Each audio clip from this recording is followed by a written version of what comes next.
You can have a strong fueling plan following a plant-based diet. It just takes some strategy. So you have to focus on getting enough fuel in, you have to focus on being consistent with nutrients, and you have to have that plan. So what that means is you need a variety of nutrients to make sure you're getting all those building blocks or all those amino acids that you need to really strengthen your muscle and your overall just body and recovery.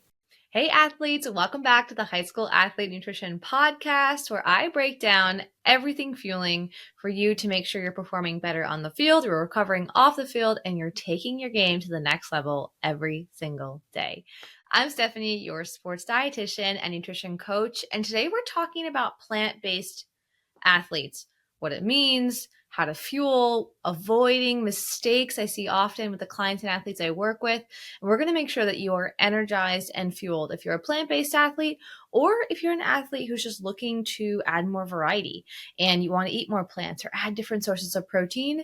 This episode is for you. What does it mean to be a plant-based athlete? Being plant-based can mean so many different things. And I'm really strategic when I use the word plant-based because there's so many different types of plant-based eaters. You can be vegan, you can be vegetarian, you can be flexitarian, you can be pescatarian. There's just so many different types of plant-based eating. And often what I find is athletes who maybe want to be vegetarian, but they're worried if they become vegetarian then they can't have, say, the foods that they really love, like a burger or wings or, chicken. They can't have them every once in a while. And that's where I say, why put yourself in a strict box? Or if you just want to try out being more plant-based for a day or two a week, or just a couple of meals a week, I think that's awesome. You don't have to force yourself into a box of vegan or vegetarian. Just be plant-based or flexitarian. You have more plants when you want to. All versions can work for athletes, but you have to have a plan. That's the biggest mistake I see athletes making, is going vegan or vegetarian without a strategy. You have to have a plan to make sure you're still energizing your body with those key nutrients that are sometimes harder to get or take more planning and strategy to get in a plant-based diet. There are three key nutrients that I want you to really hone in on.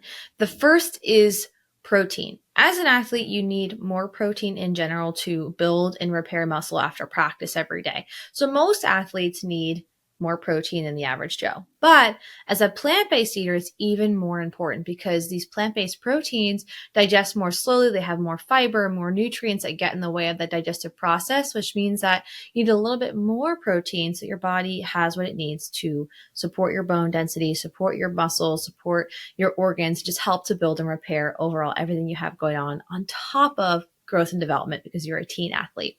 So when we think about protein, often people think about like chicken, beef, fish, salmon, shrimp. But for the plant-based eater, those aren't an option if you're looking more vegetarian and vegan. For more flexitarian, all of those can be included. But we're thinking plant-based proteins. We're looking at soy-based options, maybe like tofu, tempeh, or edamame. You can look at lots of beans or tons of variety of beans. So things like black beans, navy beans, lentils, or chickpeas. Or you could look at other sources, maybe like quinoa, soy milk, soy yogurt, nuts and seeds. A good mixture of this is what you want for your protein needs every day. You need variety as a plant-based eater. The other part of plant-based proteins is they aren't complete proteins, or they don't have all of the essential amino acids or those building blocks that you need to build and repair muscle, where animal proteins have all of the essential amino acids. Plant-based typically don't. So what that means is you need a variety. You have to keep going from tofu to beans to quinoa to peanut butter or sunflower butter. You need a variety of nutrients to make sure you're getting all those building blocks or all those amino acids that you need to really strengthen your muscle and your overall just body and recovery. The second nutrient that I see a lot of athletes falling short on is iron when it comes to plant-based eating. Iron is easily available in things like beef, salmon, lots of animal-based products, but in plant-based products, again, those fibers and nutrients lock up iron and make it harder for your body to absorb. And iron is essential for your performance. It helps to carry oxygen to your muscles. If your muscles aren't oxygenated, they're not performing well. They're not doing their full capacity. They're not doing that full workload that you need them to do as an athlete. So you might be slower, more fatigued, and that's things that you want to completely avoid.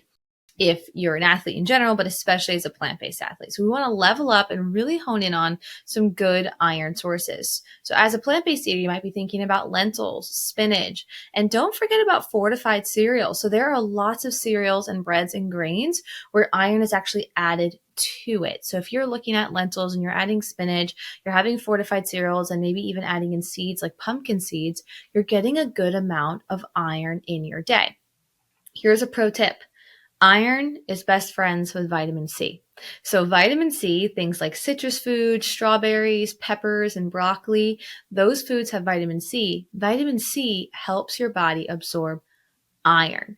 You're absorbing more iron. That's really good for your muscles and really good for your performance. So I always recommend pairing them together. So if you are going to have an omelet with spinach in it, well, maybe dice up some peppers and put some peppers in there.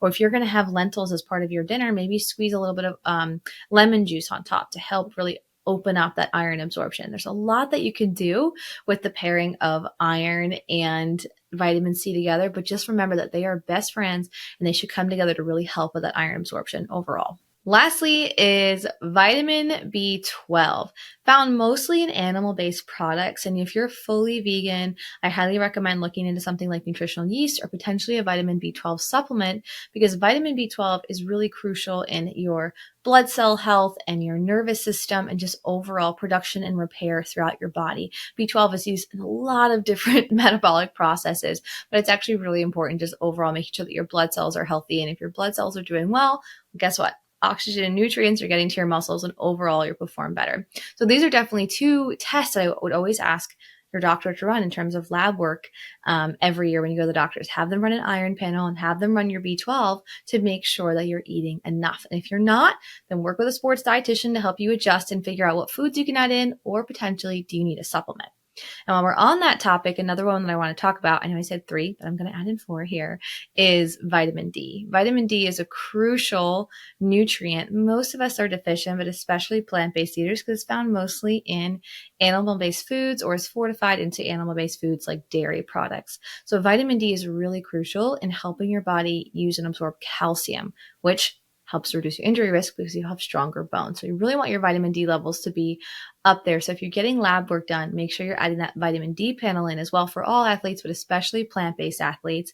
And then make sure you're including vitamin D rich foods. So looking at fortified foods, maybe like soy milk or oat milk, soy yogurts, those things are great sources of vitamin D, but it's also fortified or added to different foods like OJ and cereals. So there's a lot of different ways to get these key nutrients, but it just takes a little bit of strategy. Another thing I see athletes doing when they're going on plant-based diet or they're following a plant-based diet is just not eating enough and missing the mark. And how we elevate that fuel is by having power snacks. So when you're thinking about a plant-based diet, you're eating a lot of fruits and vegetables, which are awesome for antioxidants and nutrients and fiber.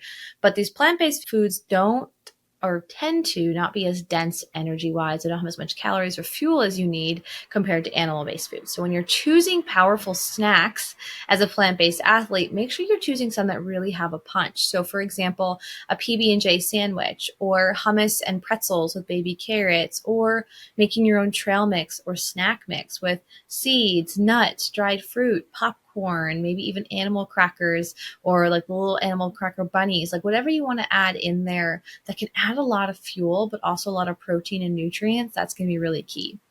A big one for athletes, but especially plant-based athletes, is if you need a lot of fuel, let's make a strong smoothie with soy milk, banana. You can add oats and almond butter, a scoop of plant-based protein powder if you want to, or plant-based yogurt. There's a lot you can do to make a really powerful smoothie that's energy dense, but doesn't fill you up where you're full for hours and hours, but it gets you a lot of fuel in a few simple bites. Jumping off of some of the big mistakes that I see, one, not being enough food is a big one. So plant-based eaters, you're eating a lot of fiber, you're getting full pretty easily. And so you might find that you're eating a lot of food and you're full all the time, but you still don't have a lot of energy. That's where looking at the energy dense foods are really going to be key. But a second mistake I see a lot of athletes making is not eating enough protein rich foods. When I see athletes switch from a traditional diet to more of a plant-based diet, they think, oh, I'll just eat more salads, I'll eat more steamed vegetables. But when you do that, your protein intake tanks, your energy intake tanks. And so we want to make sure that if you're going to do a salad, it's a loaded salad. You're adding beans and tofus and nuts and grains and quinoas and farros. You're adding a really rich salad onto your plate, not just vegetables. We really need all the components and a lot of fuel. And don't forget the dressing. It's a great source of fats. And the third mistake that a lot of athletes make is not getting your blood work done. And that means maybe missing out on essential nutrients. So if you're not going to the doctor every year to get blood work, I highly recommend doing that, having them run your lab values for just the general panel, but also adding in vitamin B12, vitamin D, and iron. And that can give you a good indicator of, do I need to focus more on these foods? Do I need more iron-rich foods in my day? Do I need more vitamin D-rich foods? Or maybe I need to work with a sports dietitian to figure out, do I need a supplement? How much and when should I take it? So making sure that you're not just adding in supplements because your lab value said it's low, but figuring out which supplement is the best choice for you, and then the timing of that supplement are really, really crucial. Here's the bottom line. You can have a strong fueling plan following a plant-based diet. It just takes some strategy. So you have to focus on getting enough fuel in. You have to focus on being consistent with nutrients, and you have to have that plan. And if you need more support, reach out for help. Work with a sports dietitian. That's what we're best at. We're great at helping you build a fueling plan and a supplement plan if you need it. If you're looking for more resources to fuel your performance or just to look into plant-based eating, I really encourage you to join me in the Academy. This is my online course or hub for high school athletes and their families, and you will find a ton of videos, a ton of resources about fueling as an athlete. And I just updated our plant-based meal plan, so there are over 40 recipes in there to help you make sure that you are energized and fueled. Until next time, athletes, happy fueling.